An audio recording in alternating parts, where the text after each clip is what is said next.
महिषासुर का अंत कैसे हुआ? कैसे पर्वतराज की पुत्री बनी आदि शक्ति?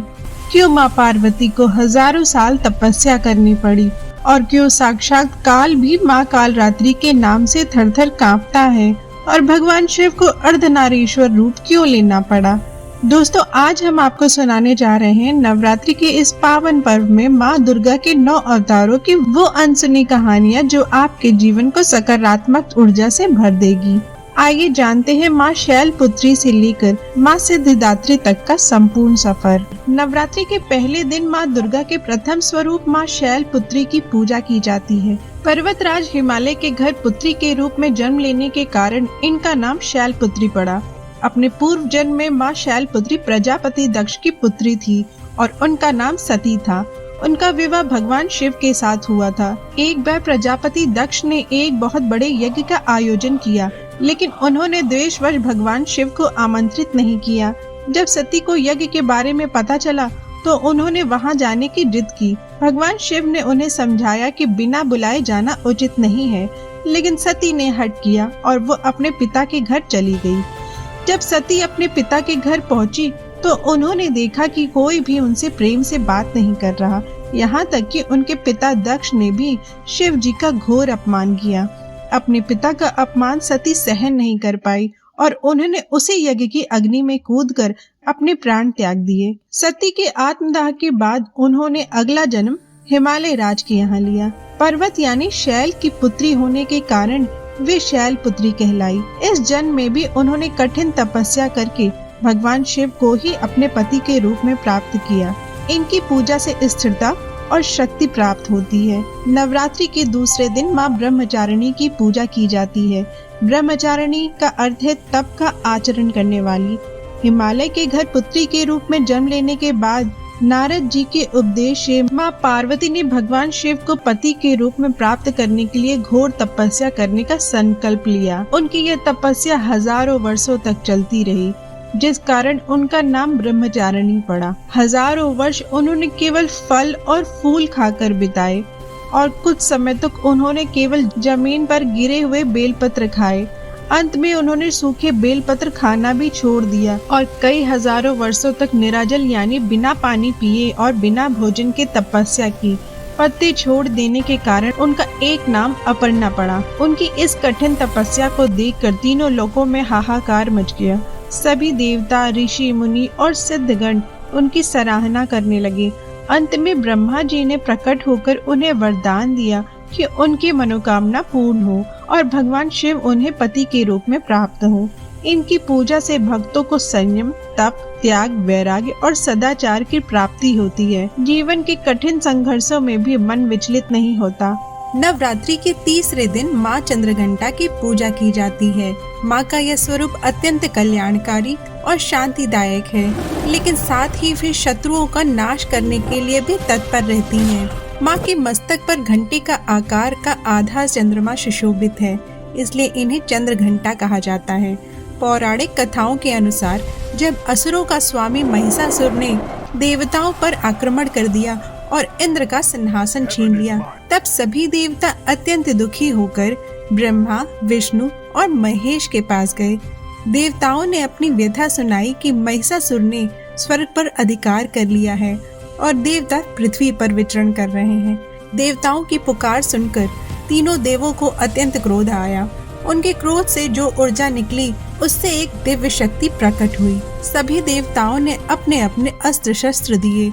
भगवान शिव ने त्रिशूल दिया, भगवान विष्णु ने चक्र दिया, इंद्र ने घंटा दिया। जब माँ चंद्र घंटा युद्ध के मैदान में पहुंची तो उनके घंटे की भयानक ध्वनि से असुरों की प्राण सूखने लगे। उन्होंने अपनी वीरता और शस्त्रों के प्रहार से महिषासुर और उसकी सेना का सर्वनाश कर दिया। उनके घंटे की ध्वनि से ही दुष्टों और राक्षसों का भय मिट जाता। इनकी उपासना से भक्तों को वीरता और निर्भयता प्राप्त होती है। साथ ही मुख, नेत्र और शरीर में एक दिव्य तेज का संचार होता है। नवरात्रि के चौथे दिन माँ कुष्मांडा की पूजा की जाती है। माना जाता है कि जब सृष्टि का अस्तित्व नहीं था और चारों ओर केवल अंधकार ही अंधकार था, तब इन देवी ने ही अपनी मुस्कान से ब्रह्मांड की रचना की थी।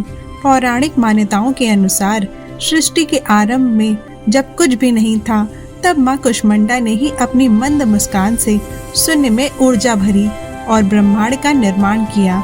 उन्हें आदि शक्ति का आदि स्वरूप भी कहा जाता है। माँ कुष्मांडा का निवास सूर्य मंडल के भीतर के लोक में माना जाता है। केवल इन्हीं के भीतर इतनी शक्ति और तेज है कि ये सूर्य की गर्मी को सहन कर सकें। इनके शरीर की कांति और प्रभा भी सूर्य के समान ही है। इन्हीं के तेज से दशों दिशाएं अलौकित होती हैं। माँ कुष्मांडा की भक्ति से आयु, यश, बल और आरोग्य यानी स्वास्थ्य की वृद्धि होती है। जो मनुष्य सच्चे मन से इनकी पूजा करता है, उसे सभी मानसिक और शारीरिक रोगों से मुक्ति मिल जाती है। नवरात्रि के 5वें दिन माँ स्कंद माता की पूजा की जाती है। भगवान शिव और माता पार्वती के पुत्र कार्तिकेय, जिनका नाम स्कंद भी है, उनकी माता होने के कारण इन्हें स्कंद माता कहा जाता है। पौराणिक कथा के अनुसार तारकासुर नाम के एक भयानक राक्षस ने अपनी कठोर तपस्या से ब्रह्मा जी को प्रसन्न कर लिया था। उसने वरदान मांगा कि उसकी मृत्यु केवल शिव के पुत्र के हाथों ही हो। तारकासुर जानता था कि सती के आत्मदाह के बाद शिव जी वैराग्य में चले गए हैं, इसलिए उनकी कोई संतान नहीं होगी और वह अमर हो जाएगा। तारकासुर के अत्याचार से परेशान होकर देवताओं ने महादेव से प्रार्थना की। इसके बाद शिव और पार्वती के तेज से कुमार स्कंद कार्तिकेय का जन्म हुआ। माँ पार्वती ने अपने पुत्र स्कंद को युद्ध के लिए प्रशिक्षित किया। स्कंद माता का स्वरूप हमें यह सिखाता है कि माँ जब अपने पुत्र को गोद में लेती है तो वह वात्सल्य ममता की प्रतिमूर्ति होती है, लेकिन जब बात संतान की रक्षा की आती है तो वह सिंह पर सवार होकर दुष्टों का संहार करने वाली शक्ति बन जाती है। माँ ने अपने पुत्र स्कंद को अपनी गोद में बैठाकर असुरों की सेना का विनाश करने के लिए प्रेरित किया। स्कंद माता की पूजा करने से भक्त की समस्त इच्छाएं पूर्ण होती हैं। इनकी कृपा से मूर्ख भी ज्ञानी बन जाता है और मोक्ष का मार्ग प्राप्त होता है। जो भक्त संतान प्राप्ति की कामना रखते हैं, उनके लिए स्कंद माता की पूजा अत्यंत फलदायी मानी जाती है। नवरात्रि के छठे दिन माँ कात्यायनी की पूजा की जाती है। यह माँ दुर्गा का सबसे ओजस्वी और युद्धक स्वरूप माना जाता है। माँ कात्यायनी को वीरता और विजय की देवी कहा जाता है। प्राचीन काल में कत नाम के एक प्रसिद्ध ऋषि थे। उनके पुत्र ऋषि कात्यायन हुए।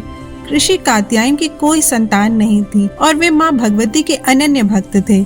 उनकी इच्छा थी कि साक्षात माँ दुर्गा उनके घर पुत्री के रूप में जन्म ले। इसके लिए उन्होंने वर्षों तक कठिन तपस्या की। जब महिषासुर का अत्याचार बढ़ गया, तब ब्रह्मा, विष्णु और महेश के तेज से माँ दुर्गा ने जन्म लिया। ऋषि कात्यायन की भक्ति से प्रसन्न होकर देवी ने सबसे पहले उन्हें दर्शन दिए। ऋषि कात्यायन ने ही सबसे पहले माँ की पूजा की, इसलिए इनका नाम कात्यायनी पड़ा। कुछ कथाओं के अनुसार उन्होंने ऋषि कात्यायन के यहाँ पुत्री रूप में जन्म भी लिया था। माँ कात्यायनी अत्यंत सुंदर लेकिन उतनी ही तेजस्वी और शक्तिशाली थी। जब महिषासुर के दूतों ने उनकी सुंदरता के बारे में उसे बताया, तो वह माँ से विवाह करने का प्रस्ताव लेकर आया। माँ ने शर्त रखी कि जो उन्हें युद्ध में हरा देगा, वही उनसे विवाह कर पाएगा। अंततः माँ कात्यायनी ने अपनी तलवार से महिषासुर का वध कर दिया और देवताओं को उसके आतंक से मुक्त कराया। कहा जाता है कि द्वापर युग में भगवान कृष्ण को पति के रूप में पाने के लिए ब्रज की गोपियां ने माँ कात्यायनी की ही पूजा की थी। माँ कात्यायनी की पूजा करने से धर्म, अर्थ, काम और मोक्ष चारों फलों की प्राप्ति होती है। विशेष रूप से विवाह में आने वाली बाधाएं दूर होती हैं और भक्तों के सभी रोग शोक नष्ट हो जाते हैं। नवरात्रि के 7वें दिन माँ के सबसे भयंकर और शक्तिशाली स्वरूप माँ कालरात्रि की पूजा की जाती है। जैसे इनका नाम है, वैसा ही इनका रूप है। काल का नाश करने वाली, लेकिन जितनी भयानक दिखती हैं, उतनी ही कृपालु भी हैं। इसलिए इन्हें शंभुकरी भी कहा जाता है। पौराणिक कथाओं के अनुसार रक्त बीज नाम के एक बहुत ही शक्तिशाली असुर था। उसे यह वरदान प्राप्त था कि उसके शरीर से रक्त की एक भी बूंद अगर जमीन पर गिरेगी, तो उससे बिल्कुल उसके ही जैसा एक और असुर पैदा हो जाएगा। इस वरदान के कारण उसने तीनों लोकों में तबाही मचा रखी थी। जब माँ दुर्गा और रक्त बीज का युद्ध हुआ, तो जैसे ही माँ उस पर प्रहार करती, उसके खून की बूंदों से हजारों नए रक्त बीज खड़े हो जाते। तब माँ दुर्गा ने अपने तेज से कालरात्रि को उत्पन्न किया। माँ कालरात्रि ने युद्ध में विकराल रूप धारण किया। उन्होंने रक्त बीज का वध करते समय उसका सारा रक्त एक पात्र में भर लिया और उसे जमीन पे गिरने से पहले ही पी गई। इस प्रकार रक्त बीज का समूल नाश हुआ और देवताओं को उसके भय से मुक्ति मिली। नवरात्रि के 8वें दिन माँ महागौरी की पूजा की जाती है। माँ का यह स्वरूप अत्यंत शांत, सौम्य और ममतामयी है। इन्हें श्वेत वर्णा भी कहा जाता है क्योंकि इनका रंग गोरा है। माँ महागौरी ने भगवान शिव को पति के रूप में प्राप्त करने के लिए हजारों वर्षों तक कठिन तपस्या की थी। इस दौरान वे धूप, धूल, वर्षा और ठंड सब सहती रही। इस कठोर तपस्या के कारण उनका शरीर एकदम काला पड़ गया था। जब भगवान शिव उनकी तपस्या से प्रसन्न हुए और उन्हें दर्शन दिए, तब माता पार्वती ने उनसे अपना मूल स्वरूप वापस पाने की इच्छा प्रकट की। महादेव ने जब उन पर गंगा का पवित्र जल डाला तो उनके शरीर का सारा कालापन धूल मिट गया और वे चंद्रमा के समान चमकते हुए सफेद वर्ण की हो गई।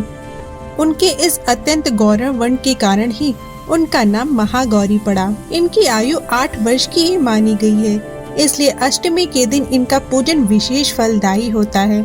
माँ महागौरी की उपासना से भक्तों के सभी पाप धुल जाते हैं और मन की शुद्धि होती है। इन्हें अन्नपूर्णा का स्वरूप भी माना जाता है, इसलिए इनकी पूजा से घर में कभी धन धान्य की कमी नहीं होती। अष्टमी के दिन कन्या पूजन का विशेष महत्व है, जहाँ छोटी बच्चियों को माता का स्वरूप मानकर भोजन कराया जाता है। नवरात्रि के 9वें और अंतिम दिन माँ सिद्धिदात्री की पूजा की जाती है। जैसा कि इनके नाम से स्पष्ट है, सिद्धि का अर्थ है पूर्णता और अलौकिक शक्ति और दात्री का अर्थ है देने वाली। माँ का यह स्वरूप सभी प्रकार की सिद्धियों को प्रदान करने वाला है। पौराणिक मान्यताओं के अनुसार सृष्टि के प्रारंभ में भगवान शिव ने परम शक्ति आदि शक्ति की तपस्या की थी ताकि वे सृष्टि की रचना कर सके। देवी की कृपा से ही शिव जी को सभी 8 सिद्धियां जो हैं अणिमा, महिमा, गरिमा, लघिमा, प्राप्ति, प्राकाम्य, ईशित्व और वशित्व प्राप्त हुई। माँ सिद्धिदात्री की अनुकंपा से ही भगवान शिव का आधा शरीर देवी का हो गया था। इसी कारण महादेव को लोक में अर्धनारीश्वर के नाम से भी जाना गया। माँ सिद्धिदात्री ने ही ब्रह्मा, विष्णु और महेश को उनकी शक्तियाँ प्रदान की, जिससे उन्होंने ब्रह्मांड का निर्माण, पालन और संहार किया। माना जाता है कि माँ दुर्गा के बाकी 8 स्वरूप की उपासना करने के बाद 9वें दिन माँ सिद्धिदात्री की पूजा करने से भक्त की सभी मनोकामना पूर्ण होती हैं और उसे लौकिक व पारलौकिक सभी प्रकार का ज्ञान प्राप्त होता है। जो भक्त पूरे विधि विधान और पूर्ण निष्ठा के साथ नवमी के दिन माँ की पूजा करते हैं, उन्हें ब्रह्मांड की सभी सिद्धियां का ज्ञान प्राप्त होता है। यह पूजा कठिन साधना को सरल बताती है और मोक्ष का मार्ग खोलती है। इस दिन हवन और कन्या पूजन के साथ नवरात्रि का समापन होता है। आपने 9 दिनों की 9 देवियों की पावन कथाएं सुनी। आशा है कि यह नवरात्रि आपके जीवन में सुख, शांति और समृद्धि लेकर आए। माँ के 9 रूपों की यह दिव्य यात्रा यहीं समाप्त होती है। हमें गर्व है कि हम अपनी संस्कृति और जड़ों से जुड़े हुए हैं। वीडियो को अंत तक देखने के लिए आपका हृदय से धन्यवाद। आशा है कि माँ की ये पावन गाथाएं आपके जीवन में एक नई सकारात्मक लेकर आएगी। अगर आपको यह वीडियो पसंद आया तो इसे लाइक करें और अपने परिवार और मित्रों के साथ साझा करें। माँ की कृपा आप पर बनी रहे। कमेंट में जय माता दी लिखना ना भूलें। मिलते हैं अगली वीडियो में, तब तक के लिए नमस्कार। जय माता दी।